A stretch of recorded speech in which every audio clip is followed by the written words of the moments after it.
Welcome to the Lit Marriage Podcast with authors and Christian relationship coaches Cassidy and Daniela Parlane. On this podcast, you will discover how to transform your marriage from autopilot mode to keeping the flame of purpose, passion, and romance lit in the marriage that God designed for you to have. Learn to love intentionally together. Are you ready to keep it lit? Here we go.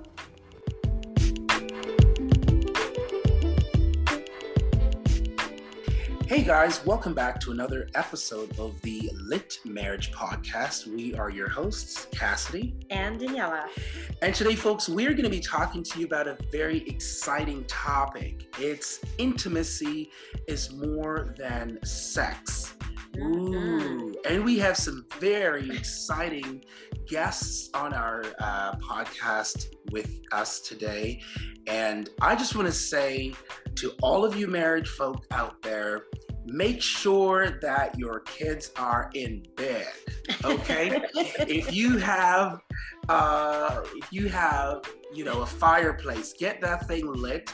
Get close, snuggle together, because we are gonna lit this thing on fire. Did you get that? We're gonna lit it. We're gonna lit it. Okay, so here we go. Daniela, go ahead and introduce our guests. Yes, we are so happy to have Joseph and Marissa Msefya. Did I say that right? You got it. And they've been together for 11 years and married for 6. They're millennial parents, certified marriage coaches, published authors, and are founders of Forever Marriages.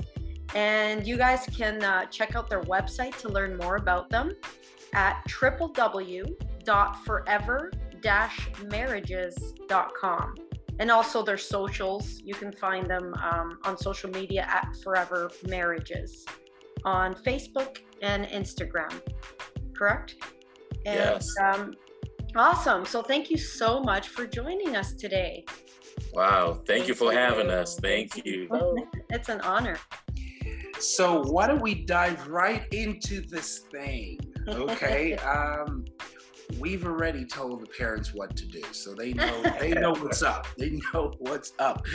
So what is this intimacy is more than sex? Because this is a very juicy topic, and it's, as Christians, sometimes we feel like we shouldn't touch certain topics. Yeah.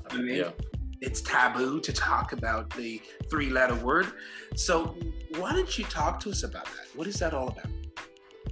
Yeah, first of all, thank you so much for having us. We're excited to be on this show, and hello to all of your listeners.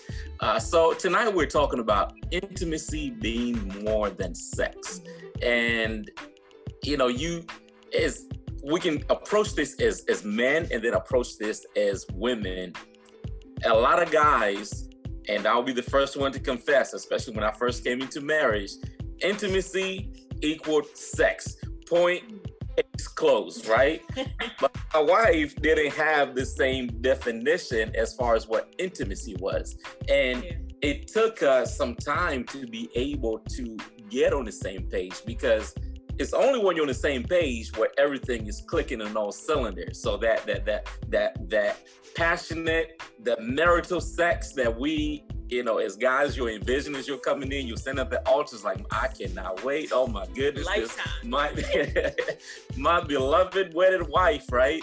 But if we have a disconnected definition of intimacy, then that is a cascade of just issues and problems and conflicts, which actually hinder the actual sex from happening. So that's why it took us some time to actually realize that we first needed to be on the same page as what that intimacy was. And I had to unwire my understanding of what intimacy was, and in order to get on the same page with where my wife and her definition of intimacy.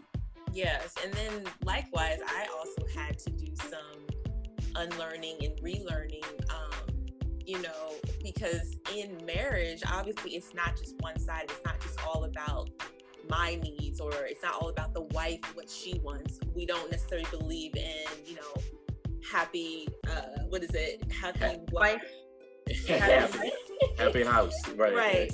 So or happy wife, happy life. So we had to have some really keen conversations, like really honest conversations about what leads to the bedroom, you know, the emotional intimacy. And I remember having conversations with Joseph about that, and he was like, like, I guess it wasn't something that he ever really thought about. I was young. How at me not, you know, spending 10 to 20 minutes talking to you uninterrupted, how does that impact us not being able to connect fully in the bedroom?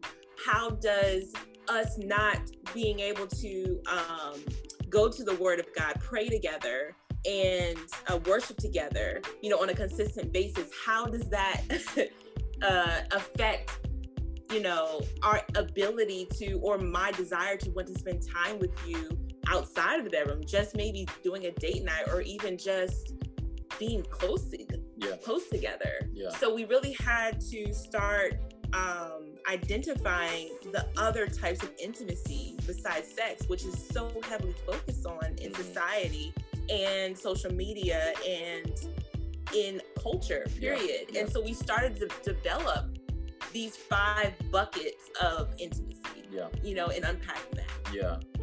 So, and if we may, we want to start with a definition, because I think sometimes we talk about the same thing, but we call it differently. So let's go ahead and define what intimacy is. And we have, you know, just research and experience. Yeah. We define intimacy as a continual, cultivated closeness between a couple that leads to increased trust and vulnerability, right? So the key things that we want to point out there is continual, right? So at any point, a couple is either drifting towards oneness, they're either drifting towards togetherness, or they're drifting apart. Right. And what determines that drift in either direction is the intentionality on how they approach their activities in their lives, right? So are we intentional about spending time together? Am I intentional, you know, in knowing what my wife's love languages are, and am I making sure my actions speak to that love language? If I'm not intentional about that, then we're drifting the other way. If I'm intentional about it, then it's bringing us closer together.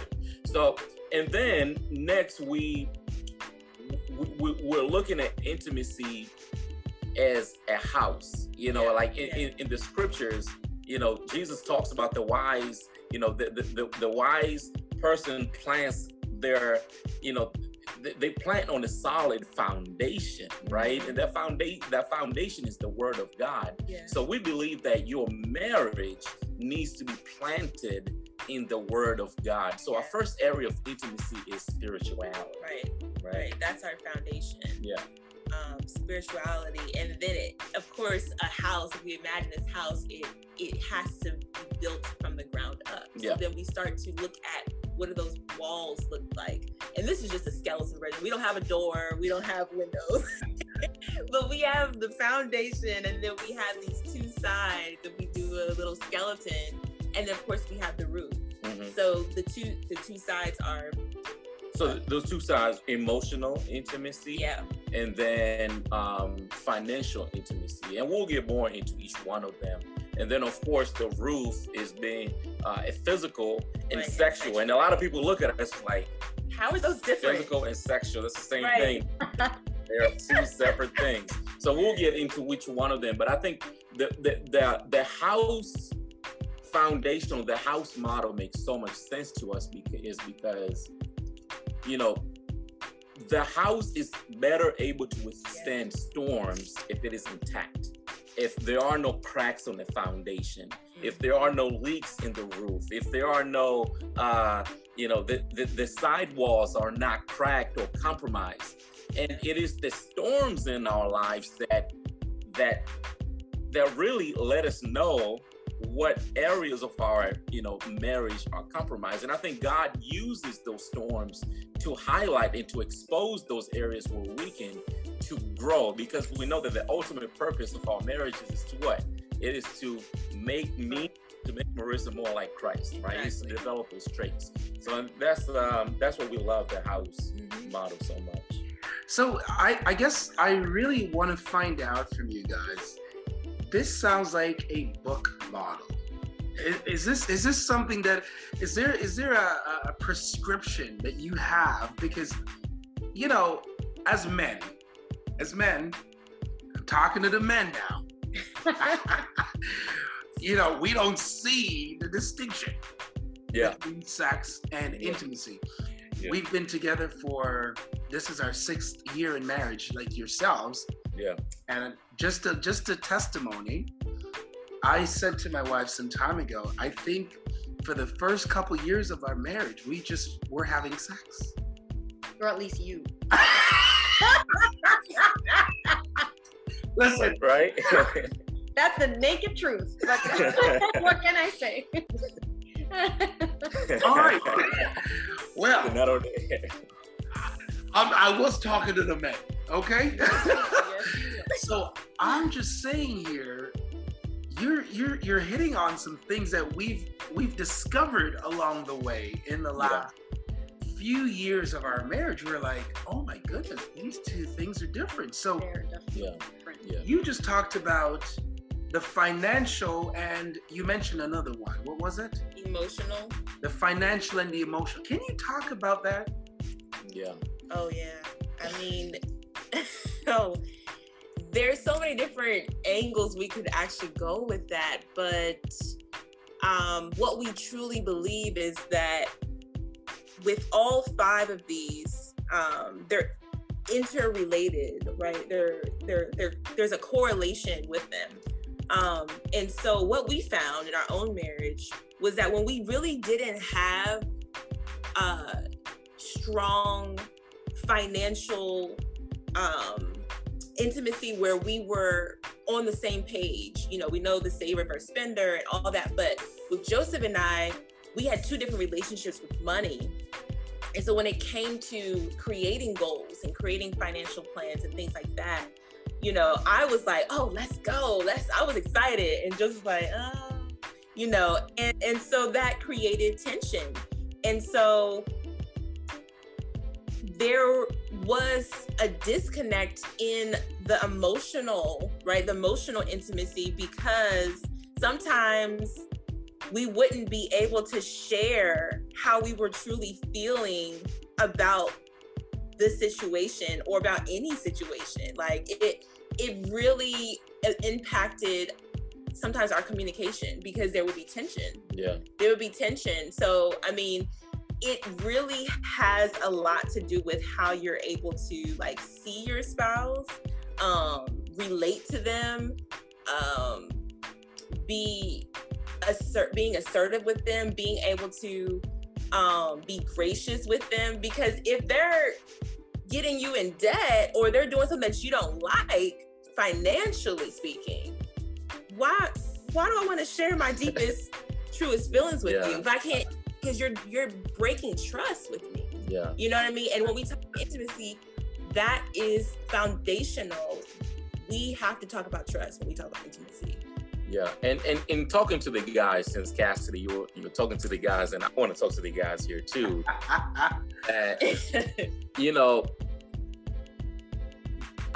It's easy for me to disconnect every other aspect of my life and my marriage and just focus in the bedroom. I can be in that moment. It doesn't take me a long time to be in that moment. Yes. We're ready to go. Talk to me. However, right? My wife doesn't function like that, and women don't function like that. And I don't want to generalize, but in most cases, this is true. In that, while my wife and we are in our marital bed, her mind can still be in all the other aspects of our house. Yeah. Her mind can still be in the kitchen and the dishes on that sink that weren't. Her mind can still be on the kids. Was the diaper changed? And when was the last time the diaper was changed? Her mind can be on that book on the last conversation that we had about money and I was so defensive about, and she's still thinking about that. And at the same time, she can still be present in the bedroom. That's how amazing the woman mind is. And I don't get it. I'm single tracked. I think about one thing, right? So there's a lot of walls in that house. So being able to understand that, then I now have to take an invested role in how we deal with our finances, because I want to make sure that my wife, her mind is at ease if she's ever going to be able to be fully present with me in that moment. So emotionally, I want to make sure that I'm truly loving her as Christ commands me to love my wife. So I'm patient with my wife. I speak to her in a graceful way, right? I don't use harsh words when I talk to my wife. I shower her with grace. So all these things, I'm able to, she's now able to be naked and unafraid. Right. And now we're able to connect at that emotional level. She's able to be her true self. I'm able to be my true self. Yeah. And our true selves, you know what I'm saying? We have flaws and we have things that we need to work on. And it's only when we're able to be our true selves where she can actually say, wow, this is who you are. But I know you're a child of God and I see you from that light. But you being a child of God, he expects that for us to be together, that throughout this relationship, you're going to grow. And I'm taking that responsibility. So we're able now to speak into each other a language that cultivates growth instead of cultivating destruction and hurt and all those things. So I guess one of the things that I have I know we're kind of freestyling on our interview here, but one of the things that I really want to find out, as for the men out there, maybe this will help some men out there. How do you activate? How do you detach yourself from sex and take yourself? The transition is really what I'm asking. Transition from a mind that only thinks about sex to a mind that thinks now about all intimacy. The other walls of the house, like the dishes and making sure those things are taken care of. Give us a prescription, if you may, or something that gives us that transition that allows us to really tap into the mind of our wife. All that's that going on up there in our heads. Multitasking brains. I don't, a prescription, that's it's a but I think if we first begin with sex, and I think the problem is we do not think of sex highly enough. Sex is designed and created and sanctioned by God. That's how holy and exalted and beautiful it is. And in order to get to that beauty, that level of beauty of sex, then we need to now take a few steps back and understand. So when God designed this, in what context did he design sex? And so in order to get there, then as a guy, and it's a challenge, and it takes years, and God is so good that he allows some of us to stumble upon this, and he allows some of us to experience some challenges along the way that will lead us to that. But it is God who leads us to that, that ultimate realization is to understand that sex, it should be an act of selflessness. Right, so I should do sex as I'm now going into this relation with my wife to please me. I should view it another way, that our time together, I want to please my wife. So in order to get my wife to that place where she can be pleased, then all these things need to be taken care of, because if she's not present, how can she enjoy the act of that sexual intimacy if all these other needs have not met? And I think so we have to shift the perspective and how we view sex, and we have to undo the raising of society, because we see from Hollywood and everything that we see on TV, it is so man-centered, man needs, man demands. guy who gets the ladies is the guy that is exalted and celebrated. And we have to undo all those things and say, no, that's not how we view marriage. That's not how we view our status as men. God has placed us in this role. He has called us to be the head, not to just to shout commands and you do this, me man, you woman, I say you do. God's design is he's calling you the head to be the server in chief, right? So I'm in this to serve my wife. And that's how we view sex. We view sex as in this is an act of service to my wife. It's more giving than it is taking. Yeah. Right? Ultimately. I so love that. That's amazing. That's basically the gospel right there. Yes. It's all about service, right? Yeah. So Sure is. it's if we kind of renew our mind to think that way, then everything else aligns itself. Yeah. And especially the intimacy, for sure.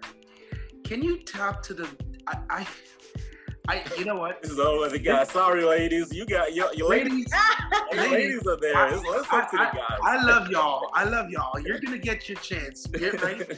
But I think one of the things that I could truly say from a Christian man perspective that has truly tarnished our perspective on intimacy is pornography.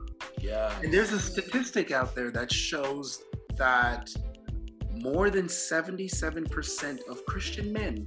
Yes. This is an old statistic, by the way, back in 2015 that was done. So it could be worse now as I'm speaking to you. Yes. So back then, there was a statistic that showed that 77% of men were either addicted to or have viewed or occasionally view and Participated in. were participated in. And To so some degree, yeah. and so this is rather troubling when you get to a place and you're wondering what has happened, what has happened to us as Christian men, like what's going on. So can you speak to that for a bit? Like, go ahead. Yeah, pornography is an issue. It is a disease that is killing marriages.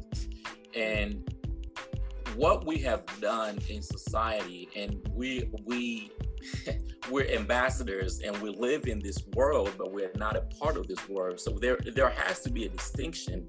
But unfortunately, we're not seeing that distinction because the same survey that you mentioned also looked at pastors, men and women who were called into ministry, or they're actually functioning in the ministry, but they're still viewing pornography. So, and it is a sin. And I'll be the first to admit that I did struggle with pornography in my life. I was exposed to pornography when I was about 12 or 13 years old. At that moment, you don't know what you're getting yourself into, right? You don't know what you're watching, but actually what pornography does, it rewires your brain. And you're dependent on it. It is a drug. So you're growing up from that young age, and you're growing up to just, and the way they design it, there's a science to it. You fiend for it, and it grows and develops, and you bring that into your marriage. And unfortunately, the church does not discuss, have these conversations, or rebuke, or just, pornography as a whole. And I mean, I get it. I know a part of it is because you have ministers who are struggling with the same thing. So it's like hypocritical for me to condemn something that I'm struggling with. So, but that's another conversation for another day. We'll come on and talk about that. So what we have is this disease that, as a man, you bring into your marriage. And it's an expectation that the day that you stand in front of the altar before God and you take your wife as your wife, that all that past is undone with and vanished. And it's not addressed ever once in your Sunday Bible class. It's not addressed once in your premarital counseling. and there are no programs really which are prescribed and published to talk about this. Meanwhile, Facebook has a personal masturbation day, which is being celebrated, right? So you have all these forces which are celebrating pornography, and you have marriage groups which are saying it's okay. It's okay, as long as my wife and I would talk about it. Yeah, we can use pornography to enhance our marriage. There's so many wife groups, and that's what troubles me. Sometimes I go into these wife groups to see what's being talked about, what's going on, to see if I can value. And what is troubling is this topic of pornography in Christian-based wife. And so there's still this struggle of, well, my husband wants to do this. And do you have wives that are saying, okay, so what? Yeah. What's the problem? There's nothing wrong with that. Just do what he wants you to do, or do what he says that brings him pleasure. And time again, I find myself commenting on those posts. No, pornography is a drug. And trying to educate and create that linkage between pornography and intimacy, and helping them understand how that impacts. Now, you may not see it now, but it will eventually, unfortunately, it will impact your intimacy, not just on a sexual level, but your emotional, again, your financial, because you're not going to like that person. Like you get to a state, right? You're gonna, and it's really troubling when I see other wives tell wives that it's okay. Yeah. Right. Pick your battles. Yeah, pick your battles. That's not worth it. That's not worth it. Just join them. Yeah. Join them in it. Yeah. Yeah, there tends to be this kind of false idea that because it's happening within the marriage, that it's okay. But we tend to forget that what did Jesus say when he was approached about the commandments? And he was set, and he mentioned that even lusting after someone was already considered adultery. So why do we think that is okay when you're inviting? Now you're actually doing it. It's even worse. You're doing it while you're married, willingly and together. So it's almost like too many people at the table here. Right. Like it's not. And it opens doors, right? Absolutely. There's a spiritual world, and I think this is one of the things that a lot of people are not, even Christians, don't really think about. The repercussions is like, if God told us that, there's always a reason, right? He knows best. Yeah. Right? And there are spiritual doors that we're opening by allowing these sexual sins into our lives. And it might seem fun at the moment, but there's going to be consequences afterwards. Absolutely. Right? There are people experiencing issues in their marriage who are involved in these acts, and they can't seem to pinpoint any one thing that could be the problem, because for them, this is a natural act, right, between a man and a woman, but they don't understand the spiritual implications of opening this Pandora box.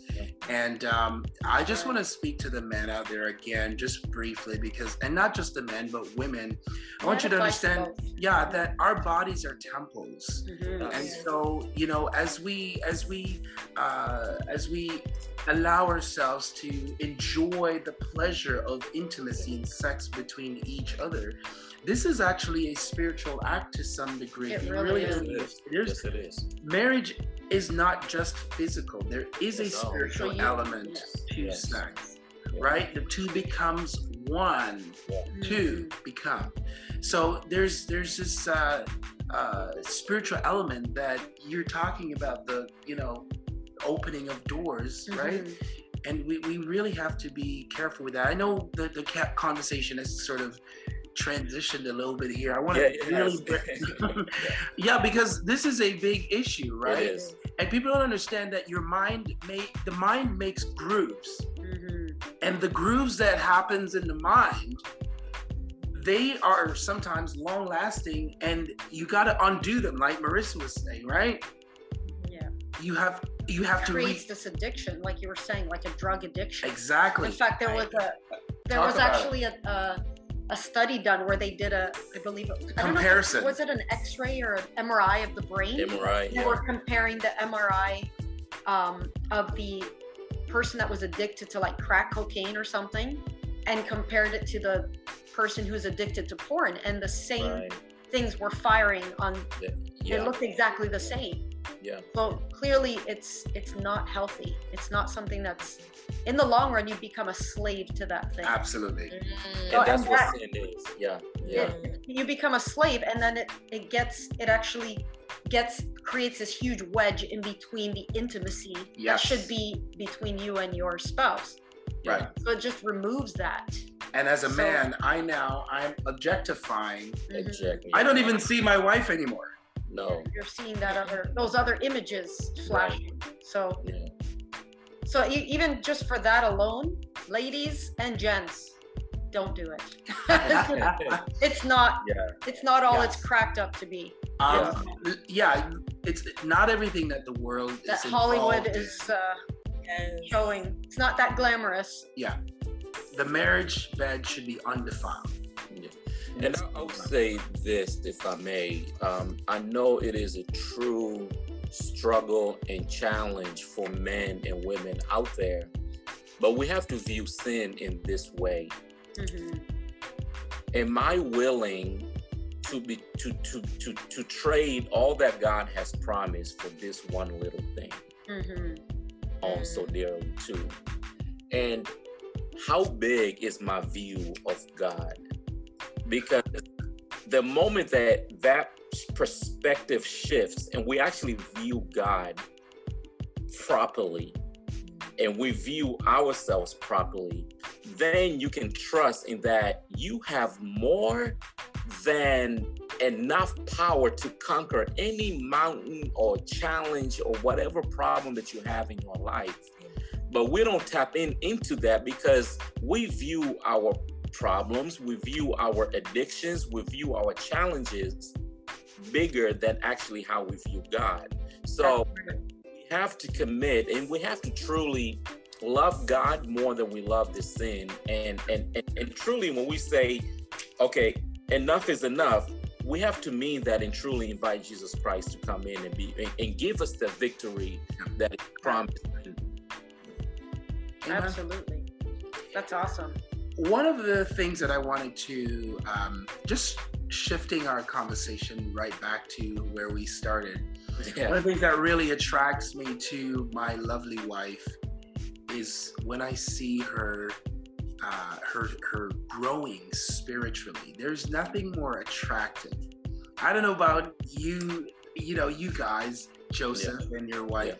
But it's so attractive. I'm so drawn to her when I see her just thrusting herself into God. It's the most attractive thing ever.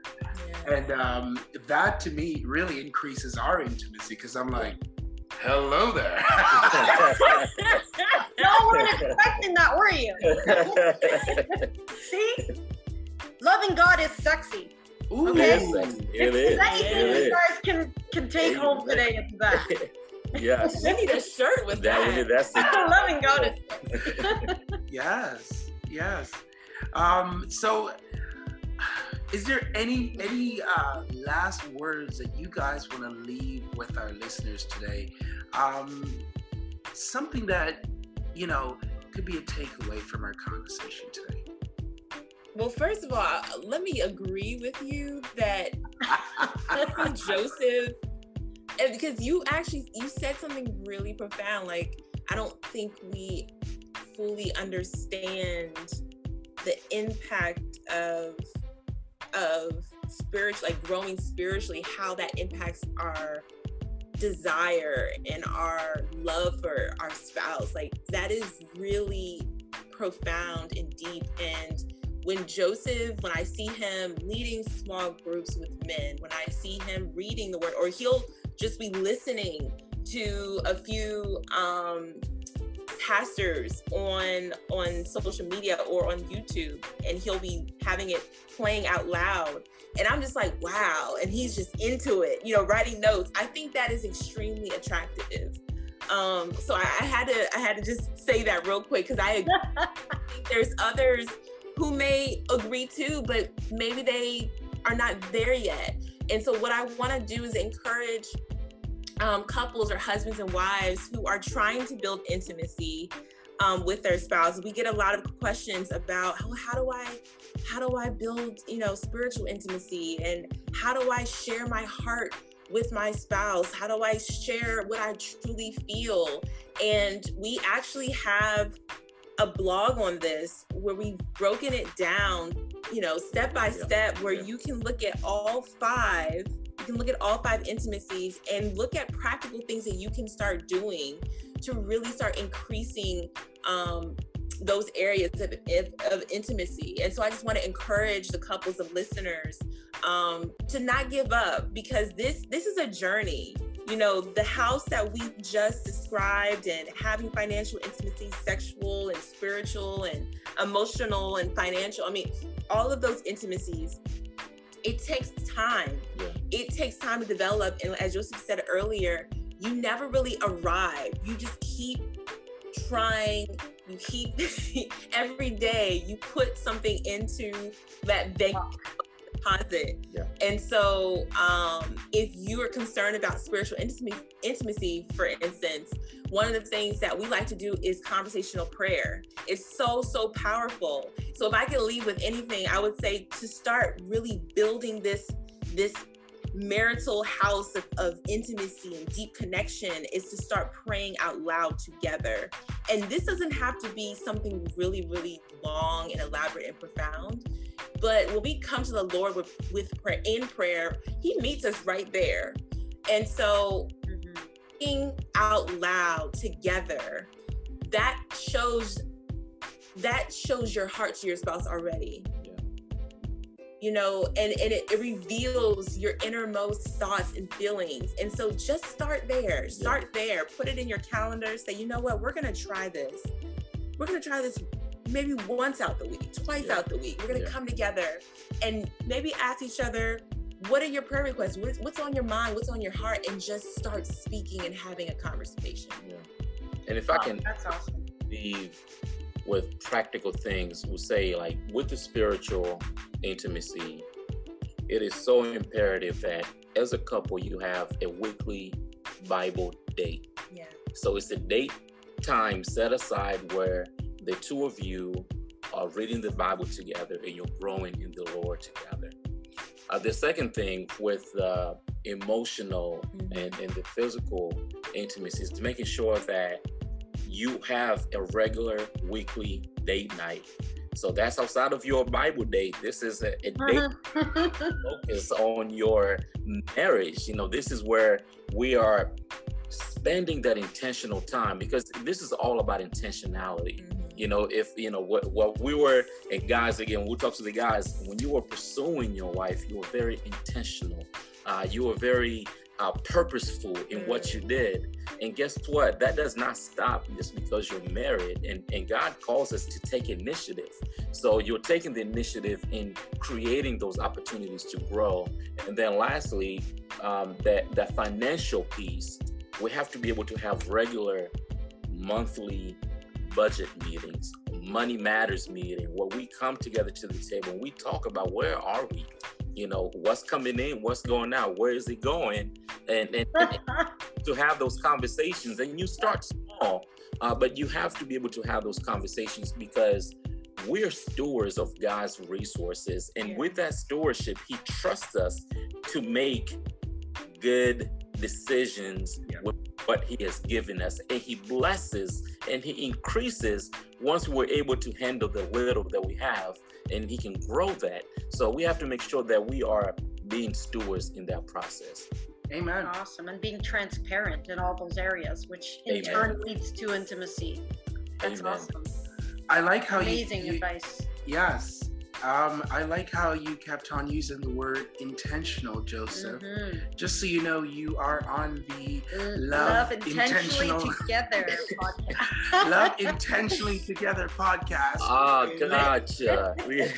So, yes, we definitely encourage intentionality, and those were sound advice. We thank you guys so much for your time with us here today. And we wanted you to please, we cannot leave this out. Yes. Please let our audience know what is coming up. Yes. Oh my goodness. Valentine's weekend. Come on. Oh my goodness. Come on now. Finally coming. I mean, we are less than a week. About a week. Yeah, about a week away. We are having the first ever 2021 Virtual Marriage Summit. Woo! We will be joined by 14 professional counselors, relationship experts, and marriage champions, such as Cassidy and Daniela, joining us to talk about how to have a healthy, intimate, prioritized marriage. We all want to be close with our spouse. I think everyone, when we look at surveys that people fill out for us, when we look at DMs and prayer requests, that is like the number one thing. How do I grow with my spouse? How do we grow closer? I want to grow closer with them, and I want to grow closer to God. So we are going to be doing a 2-day summit on the 13th and 14th. We invite you guys to join us. It's free, and we are excited. We're excited about it. Yeah, to find more information, you can go to our Instagram handle, Forever Marriages. There's a link in the bio, and we can't wait to have you. So, are you guys speaking by chance? Are you doing a little session? No, we wanted to, but it just became too much. So we actually have an offer for those who attend. We are finally releasing a segment which is known as Marriage is a Verb. Woo! Marriage is an action, intentional. It is all about doing. And that verb, we break it down to values, expectations, roles, those biblical roles, and boundaries. Those 4 are your keys on your journey towards oneness. So we'll be releasing that shortly after the summit, and we just encourage all participants to tune in and to attend the closing finale, where we'll release information about this added bonus to attendance. That is so awesome. We're so excited. We're so honored to be a part of that. Yes. But we know it's going to be amazing. It's going to bless couples. Amen. And we know that they're going to come out stronger. Amen. And equipped. Yes. So if you guys enjoyed listening to this amazing couple, you do not want to miss this Marriage Summit 2021. It's going to be lit. Right? There we go.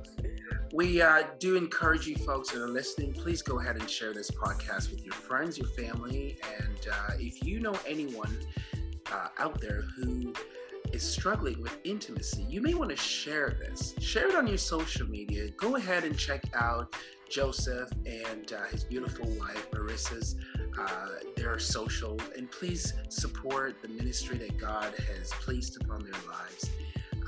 Again, we thank you so much for tuning in. We totally went over, a little bit over our time today, but you know totally what? Worth it. It was a worthy conversation. Amen. And what a lovely, lovely conversation to have. We should do this again, guys. Absolutely. Definitely. Thank you so much. We thank you guys so much again for tuning in. Once again, you are listening to the Lit Marriage Podcast. Until next time, keep it lit.